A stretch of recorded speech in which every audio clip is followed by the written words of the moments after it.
On va revenir sur des questions simples. On l'a déjà abordé vaguement, mais pas vraiment. Donc on va laisser de côté toute la religion, la politique, etc. On tourne le dossier. Hein, on va digérer tout ça. Vous verrez écouter les bandes, tout ça, c'est pas un problème. Alors, on va poser une question. Quand même, quelqu'un, vous connaissez l'expression cela ne rime à rien? Cela ne rime à rien. Cela ne rime à rien. Vous pouvez l'écrire comme ça pour... Oui, on va l'écrire. Voilà. Cela ne rime à rien. Ah oui. Cela ne rime à rien, en français. Ah oui, ça c'est dans la poésie. Dans la poésie, non? Oui, le rime, oui. Oui, c'est ça. Poétique. On ne l'emploie pas uniquement en poésie. Ah oui.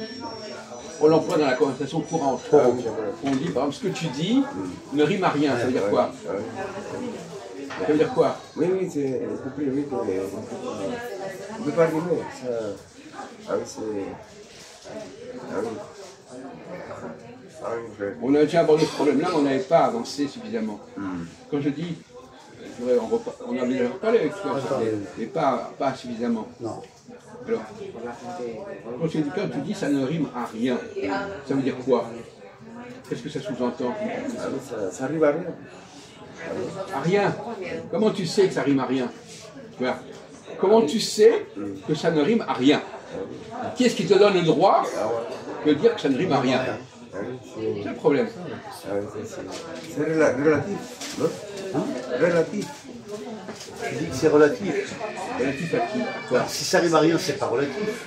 Si, on veut dire autre chose, mais précisez votre pensée, monsieur. Ah oui, parce que la connaissance est relative. Voilà. Il a raison. Oui, c'est bon, vas-y, continue. Si ça rime à rien, ça veut dire, ça dit quoi? Rien. Pour celui qui parle. À la connaissance. Non. À rien de ce que moi je crois connaître. C'est la version des autres. Non. Quelqu'un te dit ça ne rime à rien. Il va te le présenter comme si c'était une vérité absolue. Oui, une certitude. Je sais que je connais tout, et donc je te dis que ça ne rime à rien. C'est ce qui existe. Alors, ce qu'il faut. Parce que tu ne connais pas tout. Voilà. Mais c'est une façon de montrer la vanité des gens. Ils emploient des expressions comme ça qui laissent entendre qu'ils connaissent tout. Alors que non. Il faudrait dire à rien de ce que je connais. De ce que je peux connaître. Bien sûr. Ça ne veut pas dire à rien en soi. Mais on se contente de dire que ça rime à rien. Selon ses connaissances. Il a raison de parler de relativité. Mais l'expression elle-même, qu'est-ce qu'elle veut dire, l'expression elle-même? La rime. Quand on dit ça ne rime à... Qu'est-ce que ça veut dire quoi? Ça ne rime à rien. Il n'a pas de concordance. Concordance avec quoi? On peut dire avec les connaissances.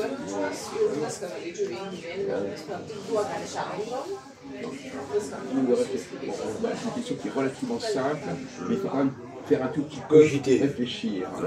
Bon. En poésie, connaissent qu'on parle de rime. Oui. Parce qu'on peut dire qu'il y a une rime en poésie. Ah oui, avec la synallée, tout ça. C'est quoi? La synallée. Quoi là? Synallée. Non, c'est pas... Vous ne pouvez pas parler un français correct? C'est pas complètement aberrant. C'est comme ça, je ne sais pas si... En français, je ne sais pas comment ça s'écrit. Synallée, ça veut dire qu'il y a une phrase, il faut qu'une phrase, il y a 14 lettres, 14 syllabes. Et après la deuxième, et après la troisième, il faut connaître la première, avec la première. C'est pas compliqué aussi. Bon. Alors, ça ne rime à rien, c'est-à-dire que vous avez pensé qu'on va mettre deux versets qui vont se terminer de la même manière. La rime, c'est ce qui se termine. Vous savez ça. Bon. Elle termine. On arrive au bout de la pensée, non? Ça m'arrive.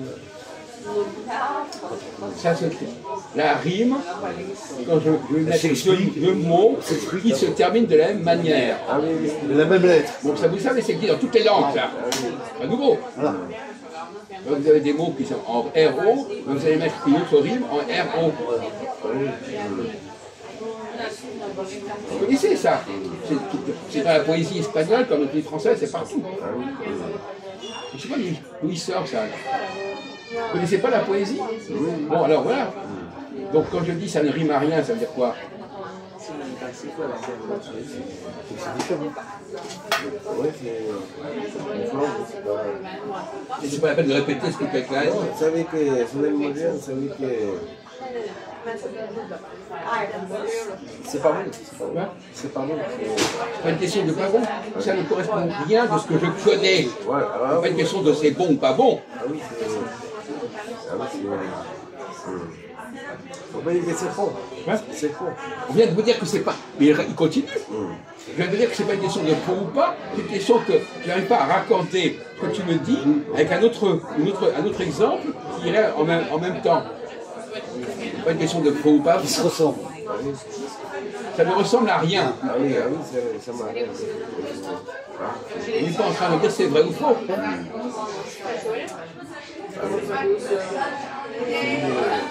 T'as donné deux exemples déjà. Les deux termes. Les deux Parler mots. l'anglais un petit peu. Comment on dit en anglais?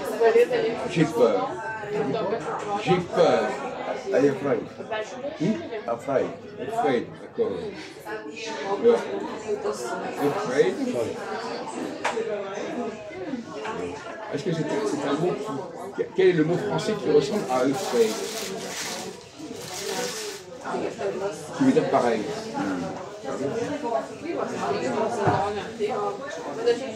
Est-ce que c'est un mot qui vient du français en fait? Affreux. Affreux, là. Un mot français qui ressemble à afraid et qui a le même sens. On vient de dire que ça veut quoi le même sens? À peur. Peur. C'est pas d'affreux, je sais pas quoi. Non.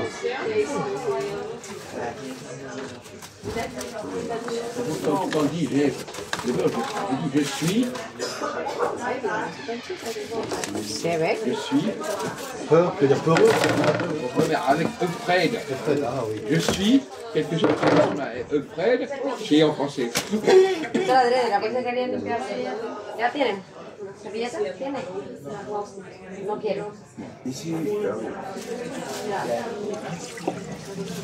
non. Vous cherchez tous les mots en français qui veulent dire avoir peur. Alors, votre thème, vous cherchez tous les mots qui veulent dire avoir peur, et vous voyez celui qui correspond à afraid. Vous sortez tous les mots qui ont un rapport avec peur, mais en français.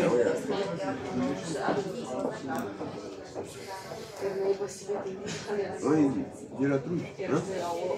J'ai la trouille. Non? J'ai la trouille. La trouille.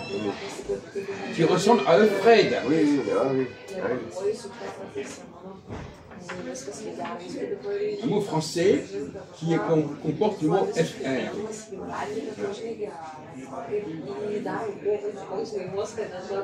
J'ai une d'enfer. Hein? Qui veut dire avoir peur. Oui, c'est... L'enfer, c'est aucun rapport avec avoir peur, l'enfer. Non, non, ça va. Non, alors, un mot classique en français qui veut dire avoir peur et qui correspond à FR. Voilà. Pas méchant, quoi. On est plus dans les grandes considérations philosophiques, théologiques, je sais pas quoi. Alors, aidez-le. Enfanté, enfanté. Enfanté. Ça veut dire avoir peur? Enfanté, non? Je vais m'affronter à quelqu'un qui est plus grand que moi. Enfanté. Je vais m'expliquer. Comment on dit en français? J'ai eu peur. En dehors de ce mot-là, évidemment. Ça m'a fait peur. Comment on dit en français? Ça m'a fait peur. Demandez à Félicie éventuellement. Félix. Ça c'est quand même pas trop. Comment on peut dire, ouais. Comment on peut dire en français? J'ai eu peur.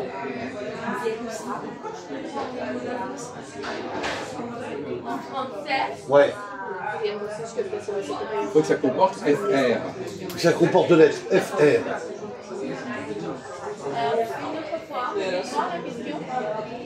Comment on peut dire en français? J'ai eu peur. Ouais.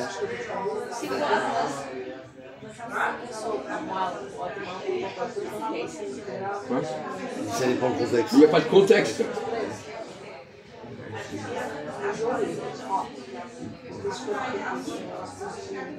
Pour nous aider, vous mettez E devant. E. Effrayé. Effrayé. Effrayé. Voilà. Effrayé. Je suis effrayé, ça ressemble à effrayer. Oui. Et à fuir. Fuir. Fier. Bravo. Donc, quand Il a trouvé Jésus. oui, on a mis un truc en plus, et ça y est, ça Le mot il s'est déclenché. Bien. Pour la tête, la connaissance, ça tourne. Comment c'est bon ça vous? Non, mais je savais que vous aviez une certaine capacité, mais bon, là, ça s'est permis. C'est développé. Mais, vous voyez, là, il faut avoir un cerveau qui fonctionne, qui emprunte des informations, et puis on arrive à trouver le rapport. Le rapport, le lien, tu veux dire.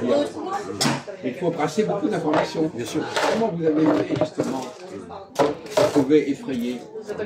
Comment votre cerveau a trouvé la solution? Ah oui, parce que il parlait d'enfer, parce qu'il est pauvre, c'est l'enfer. C'est pour ça qu'il dit, je vis une vie d'enfer. Il est pauvre, c'est l'enfer. D'accord. Alors, une dernière question.